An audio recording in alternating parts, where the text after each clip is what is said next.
Ow, ow. This is the first time we're speaking into the microphone. Can everyone hear me? All right. Thank you, Lauren, for beginning that chant. You're going to hear a lot more chants from Lauren and probably a few other of us here today. But first of all, thank you so much for coming. Yeah, you got it. My name is Stephen Thomas. I'm the Clean Energy Manager with the David Suzuki Foundation, but I'm only one of the many people who pulled this event together today. Katie, you'll see here, Jill, Lauren, so many volunteers who pulled together today. So I'm really excited that you all came down to be here in person.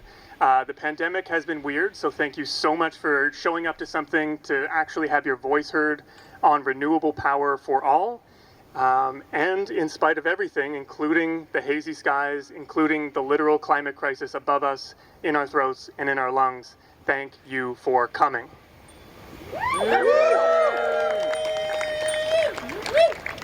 We are here today in case the signs, which by the way, if you don't have a sign already, there's tons here just underneath the speaker, just where you see the cameras. Please feel free to grab a sign if you don't have one already. Bring those home with you. They're really, really nice. And feel free to come on up. But we are here today, in case it's not obvious from these signs, to call for 100% renewable power for everyone living in Canada by the year 2035. Yeah. We know that renewable power for everyone living in Canada is possible. We know that it is affordable. We know that it is secure energy that brings real benefits to communities when it comes to saving money, when it comes to our health, to our children's health, and of course, when it comes to climate change and good jobs for everyone living in Canada. This is what we're here to call for today. It's hard, even though today we're here to celebrate in some ways. We're here to call for solutions. We're really here to come together to vision something that's better, to make something that wasn't there before. So today is a celebration. Today is something about solutions and coming together. But it's hard with not being able to see the sun for the smoke of the wildfires that are unprecedented this spring in Canada. We can feel it in our throats. We can feel it in our lungs. We have to hold the grief and the rage of this moment of the climate crisis at the same time that we hold the hope of these climate solutions too. But the fires that we feel here today did not start with a lightning strike. These fires did not start with a flicked cigarette butt. These fires started 40 years ago when the fossil fuel lobby began to attack every single climate policy in Canada. That too is why we're here today, is to challenge the fossil fuel lobby. Because these regulations that we're here talking about today, this is the actual opportunity. It's not as if we're calling for something that the federal government or the provincial governments aren't yet considering. This is on the table. 100% renewable power by 2035 is on the table, but it is under attack. It is under attack by the same group that has attacked every climate law in Canada for the last 40 years, and that is from the fossil fuel lobby. They're fighting for exemptions, extensions, and loopholes so that we don't actually get to renewable power for all. That can't happen. But you're not just going to hear from me. We're going to hold each other in this, and we're going to hear from an amazing lineup of speakers, of artists, who are going to talk to us about the jobs benefits in this. We're going to talk to us about the health benefits of renewable power, and so much more. Toward the end, we're also going to hear directly from the Environment and Climate Change Minister, Minister Guilbeault, who is responsible for this policy. Maybe around 1 o'clock, he's going to come by and accept these petitions. In front of me, not only do I see all of your beautiful faces who are here with us in person, but there are 40,000 names from people across Canada who want to see 100% renewable power for all. So I'm looking forward to having the chance to deliver those directly to Minister Guilbeault.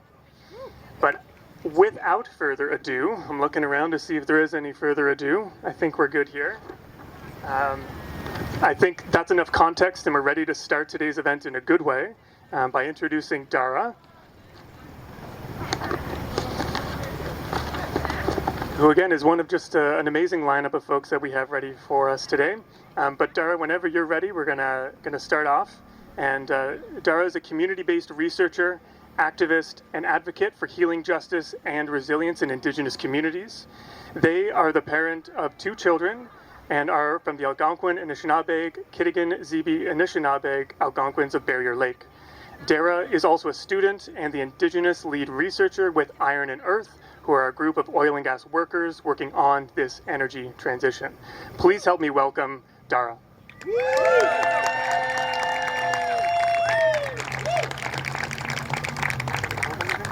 I'm good. It's upside down. Okay. Look forward. Okay. Koi Kanawik, Mano Pajak Nongom. It's a nice day, I think. Thank you for coming. Welcome to Anishinaabe unceded Algonquin territory. What that means is that we have not signed treaty in the initial, years of negotiating those agreements. Where our communities do have different settlement agreements now and things that are in process, so it's different. And I think it's important to acknowledge because so much of so-called Canada doesn't understand their own history about land access and use, and this is where it starts, is those relationships with the Indigenous peoples on our territory. And I now work for Iron and Earth, and I'm the lead researcher there, and I really enjoy that position because we have the opportunity to connect to so many different people. And the only thing that I think is the most important is that we don't leave anybody behind and we don't leave anybody out. And that's why I brought my children, and I bring my children everywhere, and I work with them. I don't bring them to work, I work with them. And there's a huge difference in the way that I structure my life around my children.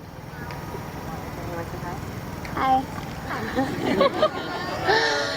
They deserve a say in their future. They deserve... What do you want to say? No. Say renewable power for all. Yeah, she said renewable power for all. And it's important because, we have these fires and our communities are evacuating, and this is the first time in my history of being... Can you wait till I'm done? Okay. This is the first time that, our Algonquin communities have been evacuated like this, and my parents are now preparing evacuation, and they're getting ready for all of these emergencies. And what I think about is just how much we feel like stuck to these certain places and items. And I think that's also problematic because we don't need to be so materialistic and consumption based as opposed to dynamic, and just understanding that the world is trying to heal itself. And there's these natural laws that not just Indigenous people talk about, but people like Plato and Aristotle talk about natural laws. So these things resonate across time and across humanity. These principles of the universe and balance, and how things have to be restored, and just with our bodies and our minds, and that balance is so important. We can't achieve that balance if the world around us does not have that balance. And nobody asked the land for permission to just consume and take everything the way that it does, with no regard. This is not just about power and energy. This is also about our economy and our economic structure and the history of exploitation in Canada, and how our economic system relies on principles of harm. And we have the power to change that. Individuals. We do. And it might not happen today, but generations from now. And I was at their community powwow this weekend, and with just a few generations of keeping our children in our arms and in our homes, being able to raise them and love them, there is a huge difference in the pride and their ability to love and communicate and just exist. Not everybody has access to that, but I'm so glad that I got to see that this weekend. And that shows me hope that just a few generations from now, if we continue to fight and speak up and make these good decisions and at least try to communicate and not leave anybody behind, something good will come from that, because our intentions, we're setting those intentions down. Those intentions are our prayers. But we also have to follow through. So we can pray hard, but we have to work harder. And that's what I've realized as a single Indigenous parent. You know, I can't sit down, I can't give up. So many of us can't sit down and we can't give up. You know, but we can take the time to appreciate that beauty and that love and that magic that is happening from, you know, centuries of injustice. This pain is finally being washed away. And as much as it hurts, we have to accept the grief that's going to come with that, and the discomfort that's going to come with healing that collective trauma that, you know, colonialism caused, that poverty caused, that, you know, not just Indigenous people experience, but everybody experiences day to day. And these are things that we could find solutions for. And, you know, at the end of the day, we just have to remember who it's for. And it's for, you know, our inner children and those future children, those children that don't exist yet. So, Kachimi Gwech, and I hope that we find the solutions that work for everybody.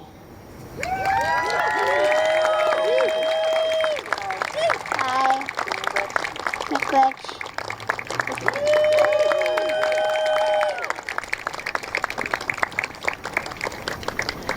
Okay, so everybody knows about like the silly, like, why shouldn't it call the yoga that happens on Parliament Hill every so often. We're gonna do our own version of that right now because I feel like I want to raise up our energy a little bit. So put down your signs for like 2 seconds. We're gonna pick them back up again. Don't worry, it's gonna be fine. So we're gonna start off. We're gonna start windmilling our arms like the wind turbines that are gonna power the renewable energy future. Beautiful. Get that blood flowing. We're going to reach back towards our ancestors who are supporting the work we're doing. Gorgeous, feel that back crack. We're gonna reach up towards the sun that powers the solar panels that are again powering the beautiful future we're building. And we're gonna reach down towards the grassroots that power our movement. And then we're gonna reach forward towards our future. Gorgeous. Oh, you're all doing so well. Beautiful work, everybody. All right, thank you so much. Woo! And let's hear it again for Dara and those words of opening. And super important lessons for leaving no one behind. Pick your signs back up. Yep, pick your signs back up. It's fine. Take them home. You know, they're durable. We're just getting started. We're going to hear again from folks from a worker's perspective and a health perspective. But right now we're going to get right to it with an artist's perspective. Next up is Olivia Onuk. Olivia is an Ottawa-based Nigerian-born artist, writer, poet, organizer, and counselor. Olivia's work has been profiled in the David Suzuki Foundation's Art for Climate Justice book, if you haven't checked that out. And we are so excited to have Olivia come up here and share a few words. So please help me welcome Olivia. Thank you. Thank you all for being here. Thank you for having me. I'm a writer, so a lot of this is written, and some of it will be new because you'll understand as I read through it. But As we gather at this rally today, I bring forth a poem that I hope carries the weight of our collective hopes and dreams and reflects upon our current reality and the urgent need for climate action. With wildfires raging, extreme climate changes intensifying, and sea levels rising at an alarming rate, this moment demands our unwavering attention. Each paragraph of this poem is penned during transformative periods of my life, where Earth and I confide, and it mirrors the transformative state of our environment. It acknowledges the gravity of our situation, and that within that recognition lies the promise of change and the power of collective action. The urgency to embrace renewable power for all by 2035 resonates deeply within all of us. It echoes through the corridors of our media and our consciousness. In this unified front, we find solace in this work, inspiration, and the courage to forge a path towards a sustainable and equitable world. I hope that my words today remind you that our individual narratives intertwine with the greater narrative of Earth itself. At night, I'd scratch at my bones, restless, wondering why it is I lack the kind of ease with which the night gives way to the day. See, we do not choose what we first know as homes. We are conceived without permission or proper instruction, broken into like new shoes, told you will learn to fit in here. Even here where home is a cave, housing the belly of a beast that knows me by name. Here where the men in my village dream, sit by the rivers of water which house living things but carry the dreams of dead men on their back. They dream of these rivers that overflow into pastures lush of never-ending green, benevolent vessels, ferrying the men, captaining their voyage of hope. The rivers go and return. The hope goes but returns. The rivers overflow into dry land, drown the men in its soil, in their toil. The men go and do not return, and we continue to dream. We clean, we pray, we write and we rally and we rouse reflection. The illusion of stability dissipates upon contact. All that seemed unshakable is crumbling in the wake of our touch. See, I wrote a poem, and it was about pain and how it precedes the birthing of new things. It spoke of the necessity of effort and holding well what holds you. It was about how to scream, how to not forget to scream. When the tears well up to an overflowing, when it feels as though there are fists colliding in your throat and the weight of this world could break your scream into a whisper, you give pain a voice, on paper, in song, in tears on your pillow at the midnight hour, in chant songs of a hope we yet have. No more corporate greed. Renewables are what we need, and you'll hear this chant many times today. Justice is what love looks like in public, said Cornel West. And these words, this work, our being and being here is a testament to love. Even as everything is trying and trying us, we are trying too, staying. It may not seem like much in the day-to-day, but this is good work. The being, this is honest work. The doing and the undone, life-purifying soul work. A thing worth coming back to daily. The waking, the walking, the working. We stand together and speak to the rising possibility of our being. Feet planted firmly in the promise, renewable power for all is not only possible, it's necessary. In this, I'm held in hope that I'm doing a part. And I'm one of many, small in the vastness of everything, small but mighty, one like thousands, plenty, potent. Amidst the flames, they frame it as an individual plight, but many ones form billions, and the ones with billions, they disconnect. Expect the collective to bear the neglect. Still, this effort is worth strengthening. The oneness in sustaining this earth in bits and pieces is what will save us all.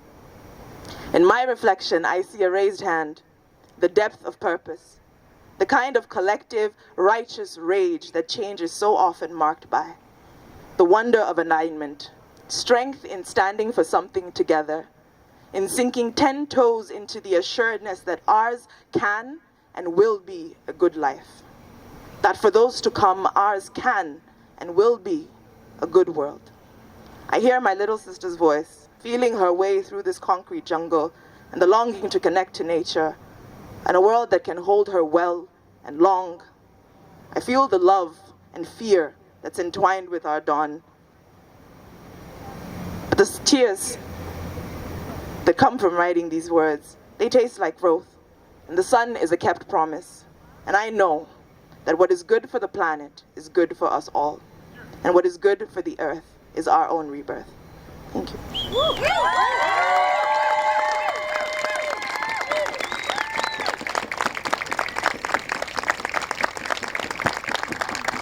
Yeah, keep it going for Olivia. So refreshing to have such powerful spoken word at a rally like this. I thought I heard we don't need corporate greed, renewables are what we need. Is that what I thought I heard? Do I have it right? We don't need corporate greed, renewables are what we need. We don't need corporate greed, renewables are what we need. We don't need corporate greed, renewables are what we need. We don't need corporate greed, renewables are what we need. Just in case anyone was keeping track, that corporate greed that we're talking about isn't good. The windfall profits of the fossil fuel industry in this time of climate crisis, in this time of affordability crisis here in Canada and around the world, the oil and gas majors made more than $200 billion in profits alone last year. When we talk about affordability, when we talk about the people struggling to pay their energy bills here in Canada and around the world, the solution to that problem is not more expensive, volatile fossil fuels that lines the pockets of those fossil fuel executives. The solution is renewable power for all. We know that renewable power is more affordable, with wind and solar being the cheapest form of electricity in history. I'll say that again, wind and solar, the cheapest form of electricity in history. This is what we need. And someone who I think understands that is someone who works in homes and you know, sort of in the front lines of people transitioning away from fossil fuels toward renewables in their homes. That person is Trebles. He's here somewhere, ready to go. Dylan is one of the co-founders of Electrify 613, who I think we have a couple other folks here today from Electrify 613. All right, I see a couple. They're on a mission to fully electrify 100 homes here in Ottawa through community organizing and information sharing. Dylan, who is a registered energy advisor, helps people to have their homes run more efficiently and powered by renewable energy. Please welcome Dylan.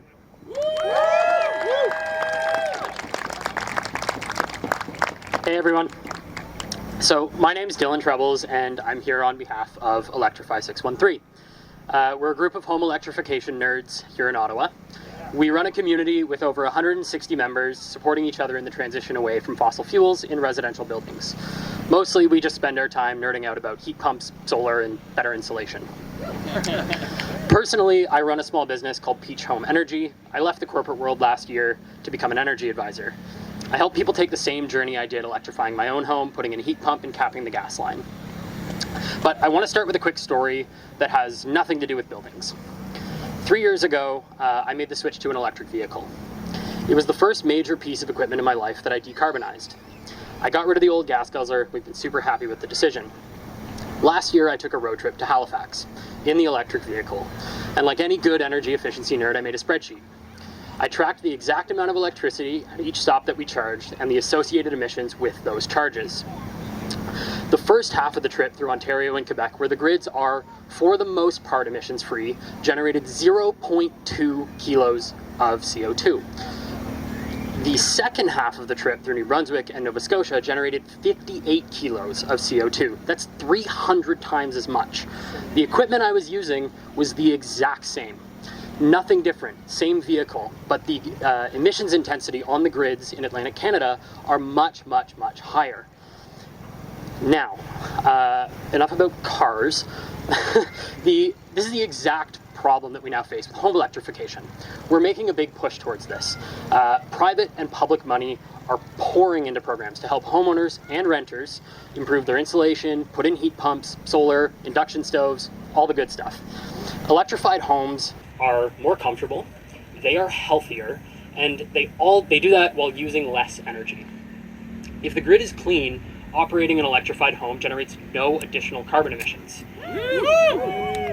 Believe it or not, the current Ontario government agrees. They're literally running ads that say the future is electric. But what they are not saying is that while our demand for electricity surges, they intend to generate that electricity using fossil fuels. So, as Electrify 613 sees it, there's two key problems with continuing to invest in non-renewable sources of power. One, they are more expensive than renewables. If electricity gets more expensive for Canadians, it makes home electrification a harder switch. Even if there's incentives to install the equipment, when the kitchen table conversation is that the overall utility bill is going to go up, it's an impossible pill to swallow, especially for renters who don't always have a say in their home's equipment, and for folks who don't have the cash up front to invest in something like a heat pump. Two, if we don't commit to building all the new capacity that we need on the grid using renewable sources of power, then all we're doing is delaying the inevitable to prop up a dying fossil fuel industry that refuses to change, refuses to take responsibility for their current and past harms that their products cause, and is only able to offer cheap power because they use our atmosphere as a free dumping ground. A grid powered by renewables enables abundant, cheap power for Canadians. It distributes good jobs across postal codes all over the country, and is the only way we stand a chance of preserving a livable planet for our future generations. As we electrify our bikes, our cars, and our homes, demand for electricity is surging. We need more capacity, and we need it yesterday. What we can't afford to do, though, is water down the new clean electricity standard. We can't rely on where feasible or loopholes. We need a firm commitment in no uncertain terms that costly, polluting expansions to the grid are not the way forward. I will close out by saying that Electrify 613 calls on the federal government to make sure that the clean electricity standard commits, without exception, to 100% emissions-free electricity by 2035. Thank you.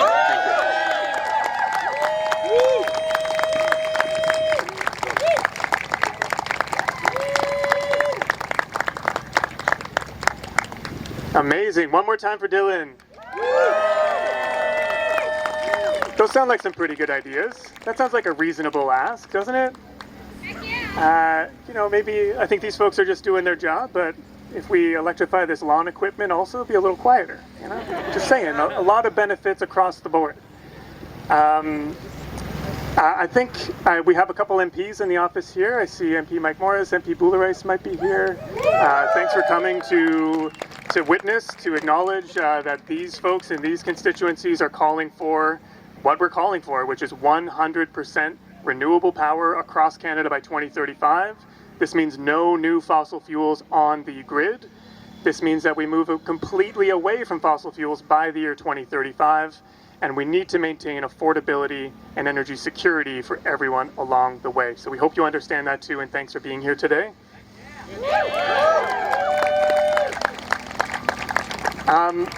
Next in our speakers list is Dr. Sehjal Bhargava. Dr. Bhargava is a resident physician at the University of Ottawa and chair of the Ontario chapter for the Canadian Association of Physicians for the Environment, who you'll see us say as CAPE. Dr. Bhargava's work in public health has been surrounding climate change mitigation and adaptation, including working alongside CAPE and Climate Proof Canada to help contribute to extreme heat policy recommendations for Canada's national adaptation strategy. This is a crucial part of this conversation. This is a crucial part of what we have to move away from. I'm really excited to hear from Dr. Bhargava. Please help me welcome her now.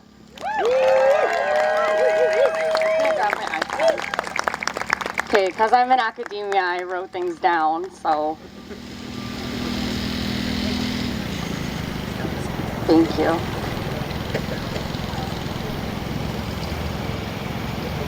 Before I get started, I just want to invite everyone to choose a position you're comfortable in.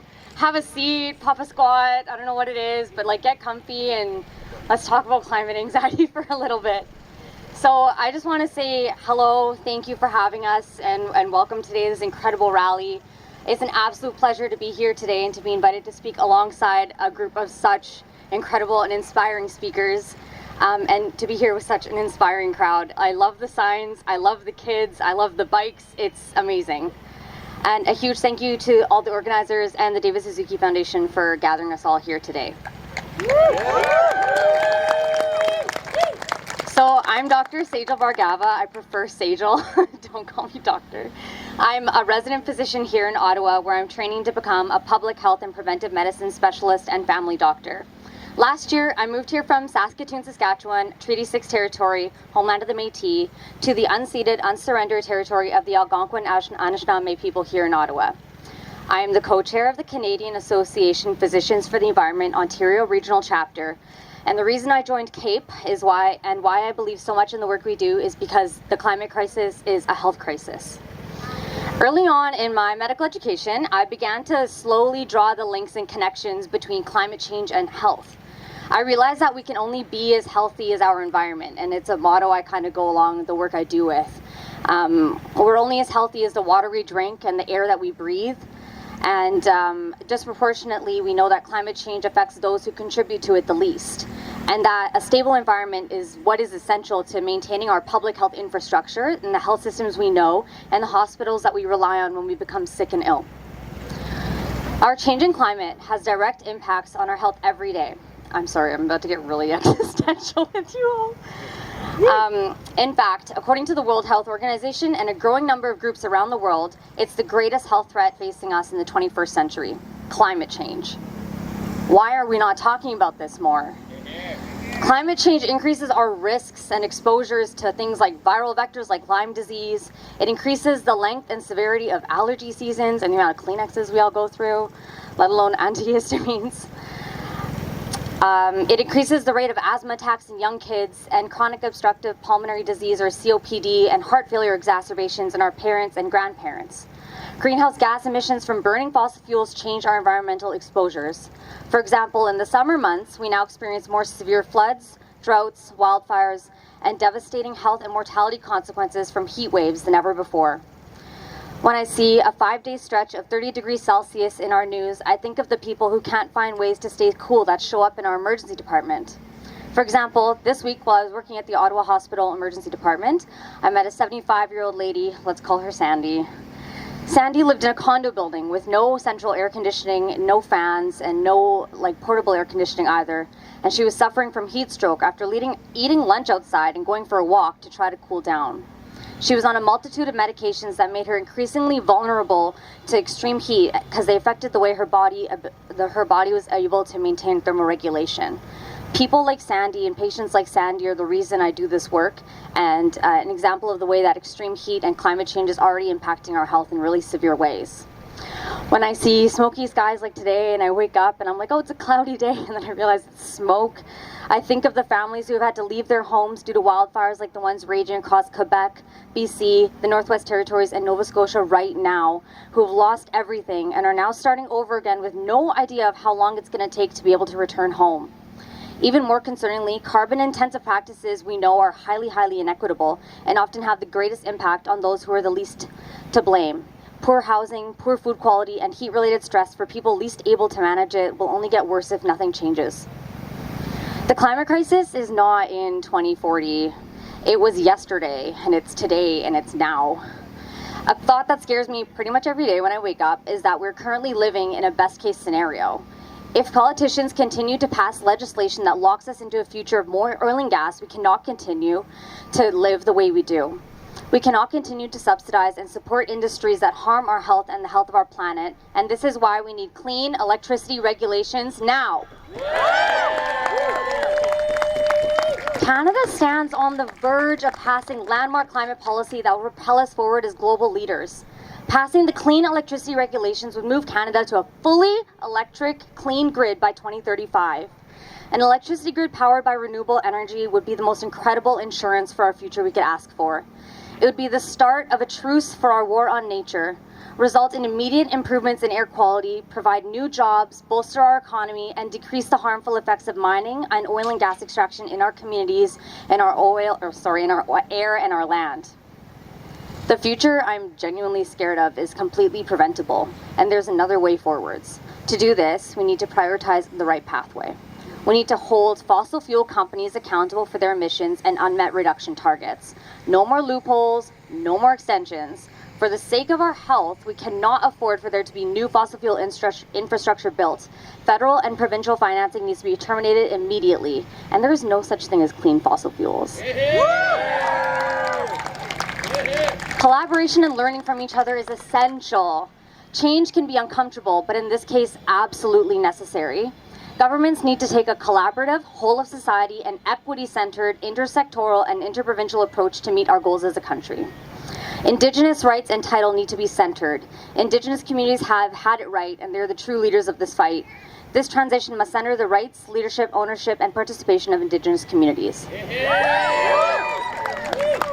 A transition to sustainable jobs for oil and gas workers. Canada needs to fund and develop training programs to shift the highly skilled workers from roles in the oil and gas industry to renewable electricity generation, efficiency, and electrification products. And lastly, our shift from oil and gas must be equitable and affordable for all. Focused programming for low and moderate income households must be prioritized to ensure that no one is left to fall through the gaps. Clean electricity is part of the vision for the future that I choose to see and fight for. It's one where the skies are blue every day of the summer, and where there's autonomy over health, and where people have equal access to a healthy environment to live and grow up in. It's a place where we choose to use the amazing natural resources we have to produce zero-emission energy for everyone. And lastly, it's a place where my colleagues don't run away from me because I'm about to hit them with an unhealthy dose of climate anxiety. It's preventable, but there's a way forward if we continue to work together to fight for the future that we envision. I'm going to say healthy, and you guys say future. Healthy! Future! Healthy! Future! Healthy! Future! Woo! Thank you guys all for coming, and thank you for having me.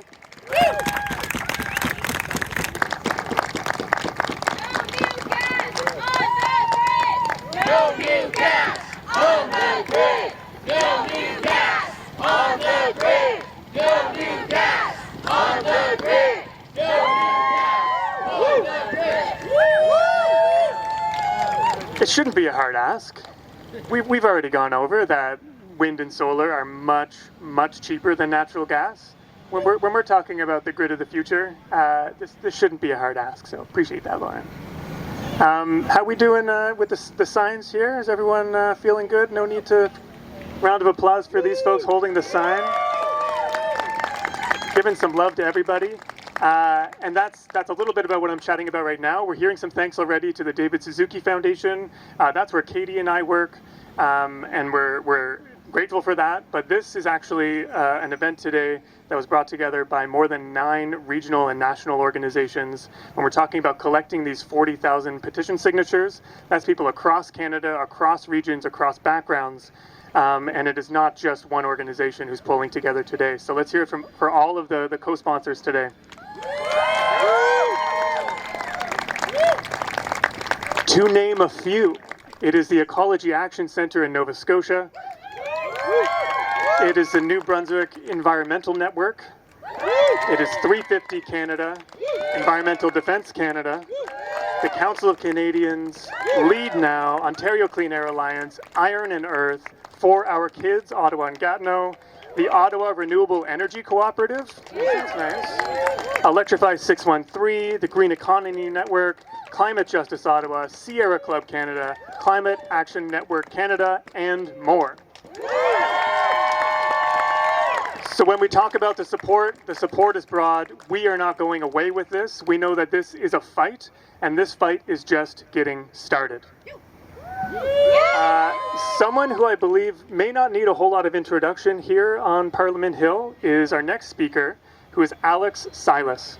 Alex is the Public Service Alliance of Canada's Regional Executive Vice President for the National Capital Region, and was recently dubbed PSAC's Hype Man for his incredible ability to fire up a crowd and the work of the PSAC strike just a few weeks ago. Round of applause for that strike and the work of workers.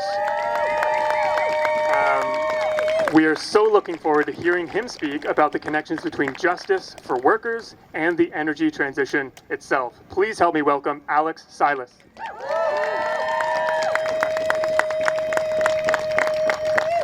Let's start with some chants, shall we? Yeah! When I say what do we want, you say climate justice. What do we want? Climate justice! When do we want it? Now! What do we want? Climate justice! When do we want it? Now! En français, qu'est-ce qu'on veut? Justice climatique. Qu'est-ce qu'on veut? Justice climatique. Quand on veut? Maintenant. Qu'est-ce qu'on veut? Justice climatique. Quand on veut? Maintenant. When I say we are unstoppable, you say a better world is possible. We are unstoppable. A better world is possible. We are unstoppable. A better world is possible. We are unstoppable. A better world is possible. Beautiful, beautiful. Make some noise for yourself. And make some noise for the organizers of this wonderful event. These things don't just happen.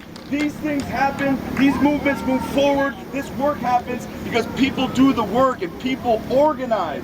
So make some noise for the organizers. Can everybody just hear me? I'm a pretty loud guy. Can people just hear me without the mic? Yeah? Awesome. So, my name's Alex Silas. I'm the Regional Vice President for PSAC. It's an honor to be here with you all. It's an honor to be in this fight with you all.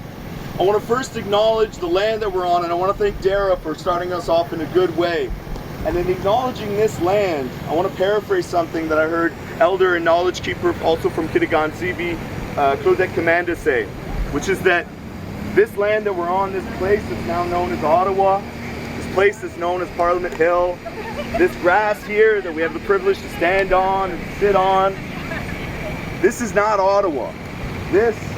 All of this is Anishinaabe Aki. This is Anishinaabe land, and we give thanks to the Algonquin people who have been stewards of these lands and waters since time immemorial. And when we acknowledge these lands, it's important that we also take that acknowledgement a step further into action. That we also acknowledge the oppressive systems that continue to thrive on these lands, that continue to exploit these lands. You can't hear me?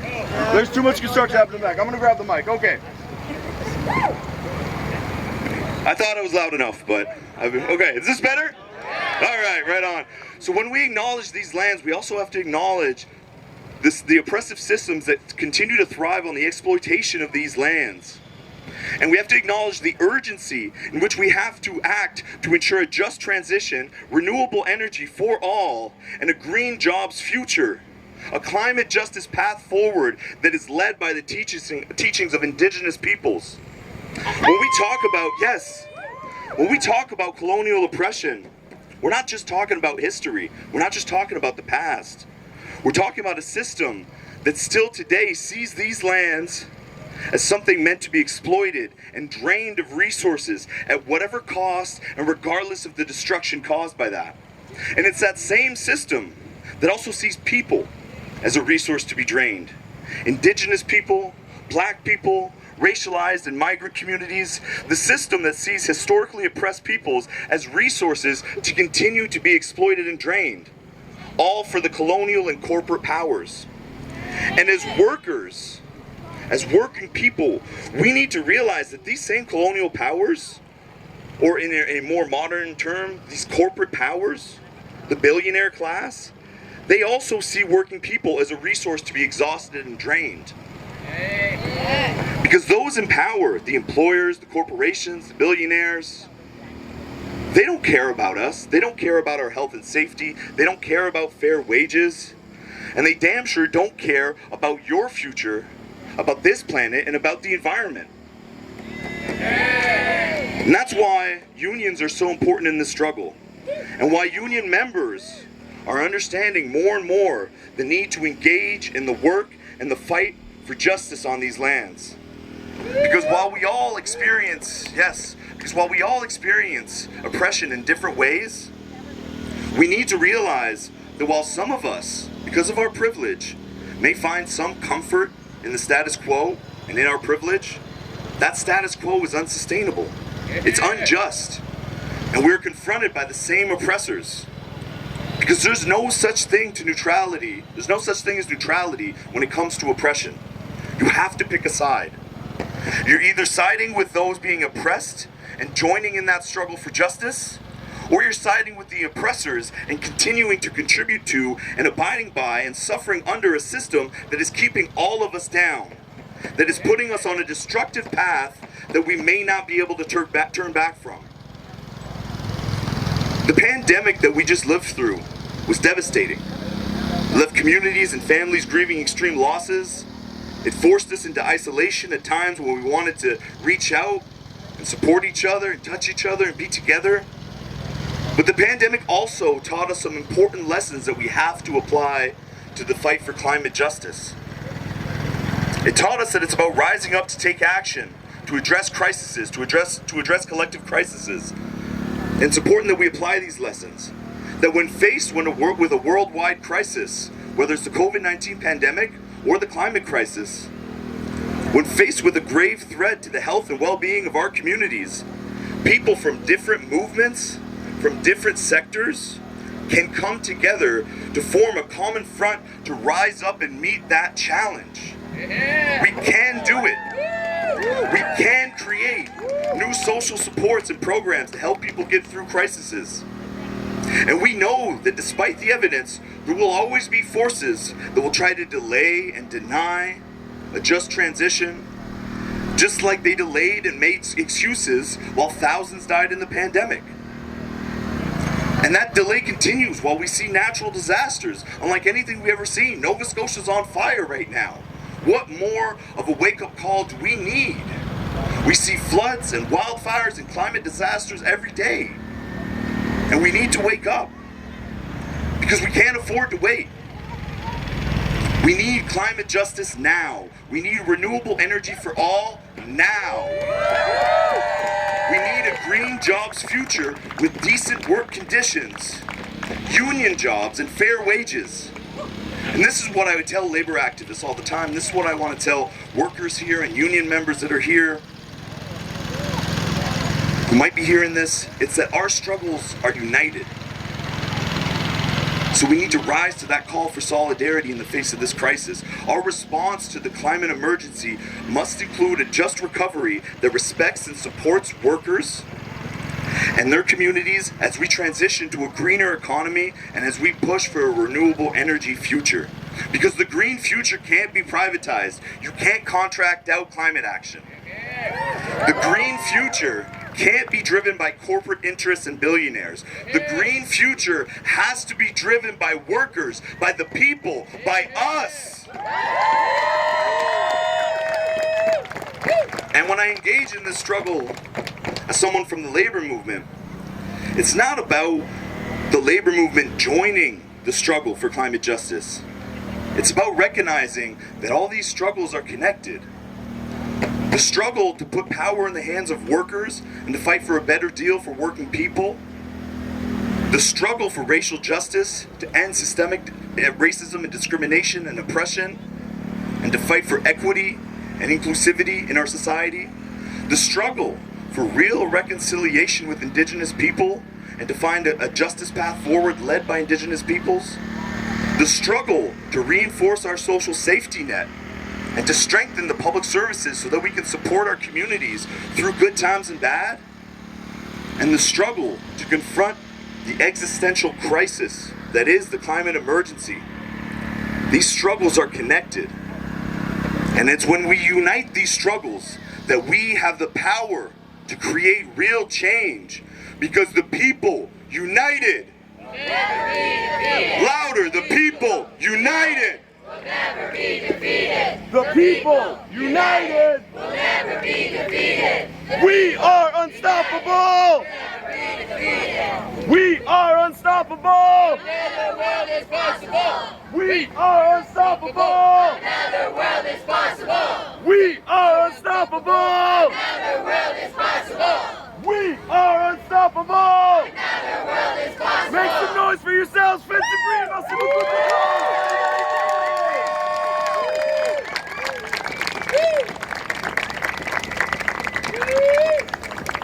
We've already heard it, but let's hear it again for Alex. PSAC's hype man indeed, and some powerful lessons in that hype. We are moving along in our program here today. Soon, we'll be delivering these 40,000 signatures to the Environment and Climate Change Minister, Minister Guilbeault. But before then, we have someone else who's interested in speaking, who may also not need as much introduction. We have a couple of MPs who are going to come up here and say a few words about clean electricity. It's MP Elizabeth May and MP Mike Morrice. Thanks so much. Thanks, Stephen. Thank you, Alex. Thank you, everyone, for coming out. I know that the wonderful speakers, and I have to apologize that I was late. I was on the train from Toronto, and it is the train. And it's wonderful, but in any case, I'm sorry being late, but I know that the Canadian Association of Physicians for the Environment were here and spoke. I just want to address the fires for a moment, because the moment we have as climate activists is now. People are paying attention in a very different way, because we're no longer talking, as I'm afraid I've been talking since 1987, about the threat of climate change and what would happen if we didn't act. I'll never forget Al Gore saying, when Sierra Club hosted Al Gore for the launch of An Inconvenient Truth back in probably around February 2006, because I was still Sierra Club and not Green Party. But Al Gore came on the stage in Toronto, and after his film was shown, said, you know, if we don't act, he always has that slight southern accent from Tennessee, if we don't act, the future is going to be like a nature walk through the book of Revelations. So, we had a briefing. Political party leaders were given a briefing by Bill Blair last Wednesday night, in which he said, over the last 10 years, by the way, the last 10 years were not pre-climate crisis. Those were climate crisis years. But the last 10 years in Canada, the month of May, on average, saw 150,000 hectares burnt, on average. 150,000 hectares in the month of May. I don't know if anyone's been watching. Obviously, this crowd has, because you're climate activists and you know what we're up against. The month of May 2023 had in excess of 2 million hectares burned. That's 14 times more.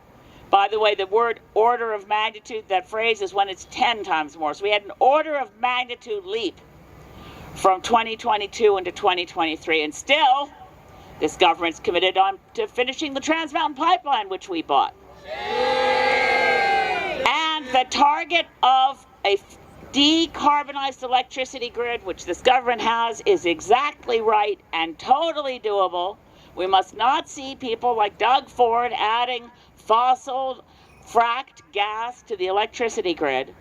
But a decarbonized electricity grid, 100% renewable electricity, is entirely possible. One of the things we have to do is build out the grid, east, west, and north, south. We have to make it a smart grid instead of what it is right now, a boneheaded, stupid grid. That's what we have. That's officially the technical term used for the Canadian electricity grid. You know, the European Union was able to plug Ukraine into an EU electricity grid within months after Russia's attack. Fortunately, no province in Canada is likely to be independently attacked by anybody, but we couldn't plug anybody into anything, because each province has its own monopolistic power utility with a business model which is so outdated that they will be scrambling for a business case when 100% renewable electricity is doable. The marginal price for new electricity is zero. When you got your solar panels up, you got your geothermal done, you got your wind turbines moving and your tidal. Well, Nova Scotia right now gets most of its electricity from coal. Alberta still gets most of its electricity from coal. Renewable energy is at our fingertips. In fact, if Hydro-Quebec could just turn its electricity over to the Maritimes, they could shut down all the coal plants in Nova Scotia yesterday. So, no to new fossil fuels in the grid, yes to 100% renewable electricity, and yes to a smart grid that reaches north, south, and east-west, which is the future. And if we electrify just about everything and shut down all fossil fuel sources in this country, we could actually be making a difference to be a positive force in the world, and we must do that. I want to turn the mic over to Mike Morrice, MP for Kitchener Centre. Thank you, Elizabeth. Thank you so much. I'll be super brief. I think the one message I want to leave you all with is just how badly we need all of you right now. And that is the labor movement. We need you so badly right now. The solidarity that Alex spoke to is absolutely critical right now. It's the climate movement. Yes, it's workers across the country. The fact is that because of winner take all, first past the post, the decisions that are getting made in there do not reflect the views of the majority of Canadians across the country. And yes, that's shameful. But that's not going to change anytime soon, and we're going to keep fighting for that. But in the meantime, we need people power holding the MPs in there accountable for funding the very sector most responsible for the crisis we're in and continuing to do so. And the only way that that's going to change anytime soon is that if every single one of us reaches out to our friends and families and neighbors and meets with our MPs and tells them that enough is actually enough, that we are in a climate crisis, that we don't fund oil and gas while we're in the midst of this crisis, and we use that funds to invest in the renewable future we need right now. And so thank you, Stephen and Katie and Alex and every single person who made this event happen, because this is the only place I'm finding hope right now. It's in people who are saying enough is enough. We're going to change things, and we're going to let the folks know that we want it right now. Thank you.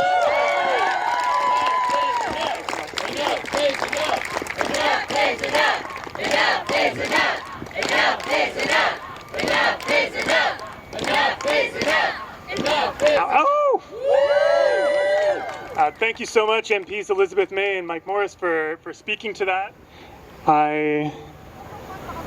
We still got juice left in this battery. We still got some time left together. I don't know if you've noticed what we've noticed, but while we're talking about the fires, while we're feeling it in our lungs as we're chanting here today, it's also blocked out the sun enough for the streetlights to come out around us. A little doomy, I hope an omen that leads to good omens later, but we can't highlight enough that we need 100% renewable power for all right now.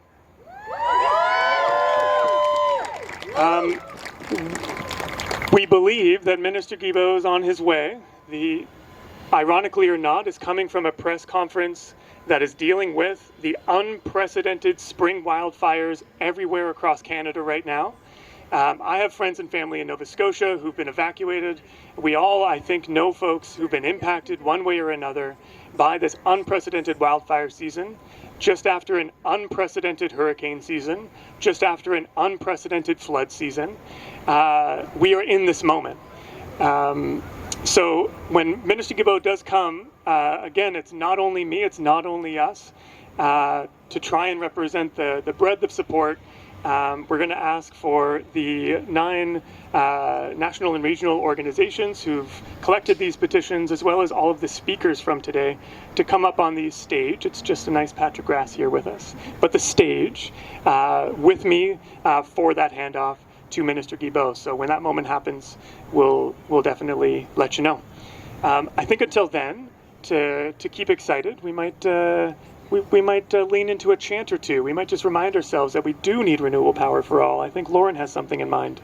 We're gonna go back to a tried and true one. Ain't no power like the power of the sun, cause the power of the sun don't stop. Say what? Ain't no power like the power of the sun, cause the power of the sun don't stop. Say what? Ain't no power like the power of the sun, cause the power of the sun don't stop. Say what? Ain't no power like the power of the sun, cause the power of the sun don't stop. Say what? Ain't no power like the power of the sun, cause the power of the sun don't stop. Say what? Ain't no power like the power of the sun, cause the power of the sun don't stop. Say what? Ain't no power like the power of the sun, cause the power of the sun don't stop.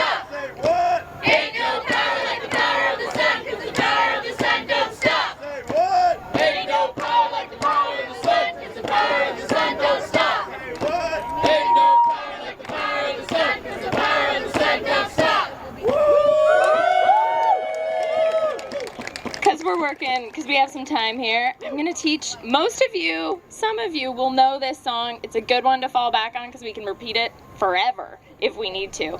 So I'm going to say a line, then you sing it back to me, and we'll loop it because it feels good. Okay. People gonna rise like the water. People gonna rise like the water. Gonna calm this crisis down. Gonna calm this crisis down. I hear the voice of my great-granddaughter. I hear the voice of my great-granddaughter. Saying climate justice now. Saying climate justice now. Great, loop it. People gonna rise like the water. Gonna calm this crisis down. I hear the voice of my great-granddaughter saying climate justice now. People gonna rise like the water, gonna calm this crisis down. Hear the voice of my great-granddaughter saying climate justice now. A bit louder, guys. People gonna rise like the water, gonna calm this crisis down. Hear the voice of my great-granddaughter saying climate justice now. Let's make sure Guilbeault can hear us. People gonna rise like the water, gonna calm this crisis down. Hear the voice of my great-granddaughter saying climate justice now. One more time. People gonna rise like the water, gonna calm this crisis down. Hear the voice of my great-granddaughter saying climate justice now. Woo! Beautiful, you have gorgeous voices. The people united will never be defeated. The people united will never be defeaed. The people united will never be defeated. The people united will never be defeated. Woo! Beautiful.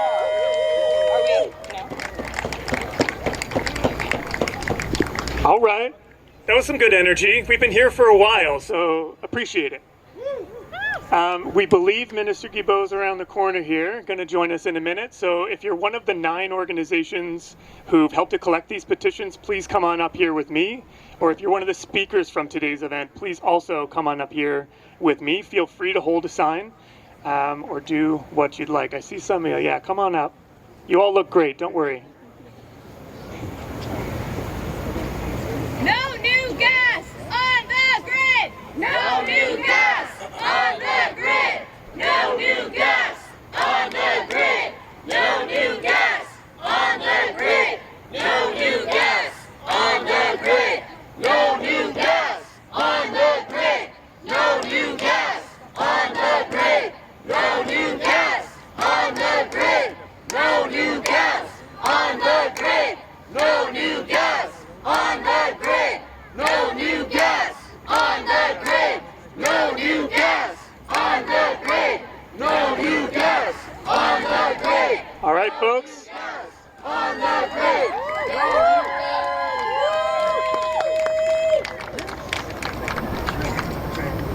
So folks, with us here today is the Environment and Climate Change Minister for Canada, the Honourable Stephen Guilbeault. It's a good thing that he's here in person to receive these petitions from these 9 regional and national organizations, more than 40,000 signatures of folks who want to see renewable power for all. Very specifically in these petitions, we are asking for 100% zero emissions electricity by 2035. We are asking for no new gas, no new fossil fuels on the grid, and we want to make sure that we maintain affordable and secure power for everyone in Canada.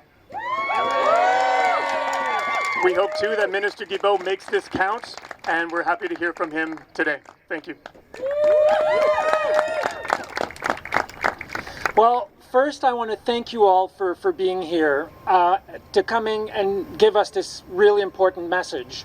We committed during the last election campaign to have a carbon neutral grid by 2035 because it is the backbone of fighting climate change in Canada. If we want to decarbonize our transportation sector, if we want to decarbonize our buildings, if we want to decarbonize our industries, it has to start with electricity and the electrical system. So thank you so much for being here.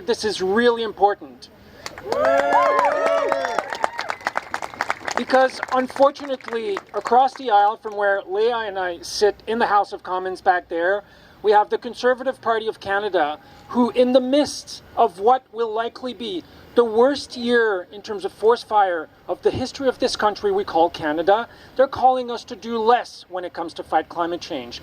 They want to make pollution free again. They don't want us to go ahead with clean electricity, affordable electricity for all Canadians. We need your help. We need you to put pressure on all of us, all politicians equally, but we need your support. Thank you so much. Keep going at it. We need you.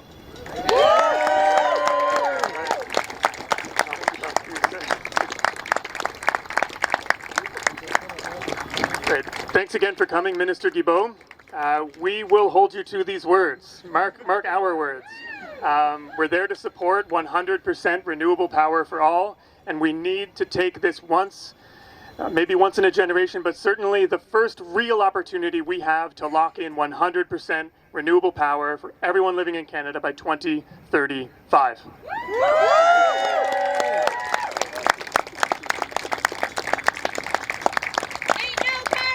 There we have it, folks.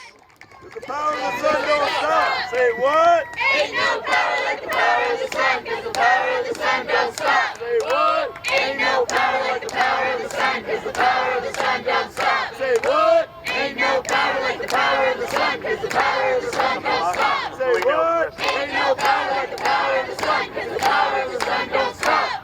Woo! Alrighty, folks. Like clockwork. Thank you again for being here. I said it off the top and I'll say it again now. It's not nothing that you came here with your bodies to have your voice heard directly with the minister, here on the petition, if you were writing letters, if you just were walking by and were wondering what all these beautiful signs and beautiful people were doing. Thank you for coming. I'm looking around to make sure that I didn't miss anything. I think if anyone is here in Ottawa in a couple of weeks, the youth climate strikers are at it again on September 15th. So we have some time to organize here in Ottawa. September 15th, the global climate strike will be here too. I'm sure you'll be able to hear about it between now and then, but the youth perspective on this is critical. You will be hearing from us, but I hope you hear from each other too. I want you, as we're leaving, to look to the person to your right, to look to the person to your left. These people are the people who you're going to be fighting with as we continue this work over the next months or even years. When we're leaving, get to know each other. Thank each other for coming. I see some great stuff happening here already. But that's it for our show here today. Yes, sure. I just want to say, I'm standing there with you. I came as soon as I could after Environment Committee. I'm the Member of Parliament for Aurora, Oak Ridges, and Richmond Hill. So if anyone here is in the greater Toronto area, please reach out to me.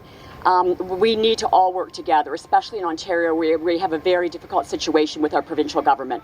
So I'm there to fight with you, and thank you for being here and doing this today. Thank you. Thank you so much. The more MPs we have supporting this crucial policy, the better. So that's it for our program today, folks. Thanks so much for coming. Give it up to yourselves one last time, and we'll see you next time. Climate justice! When do we want it? Now! What do we want? Climate justice! When do we want it? Now! What do we want? Climate justice! Now! Took him to Montreal.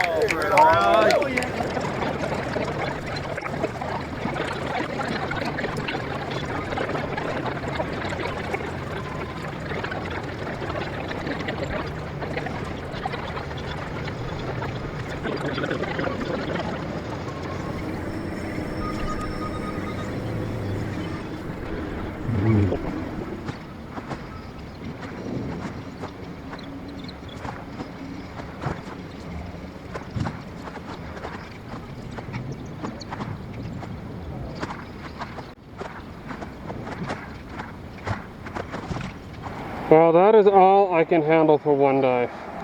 My nose hurts. I need to go inside. Anyway, be sure to like. This was a lot of video editing. A long time processing on the computer. Anyway, cheers. I'm tired.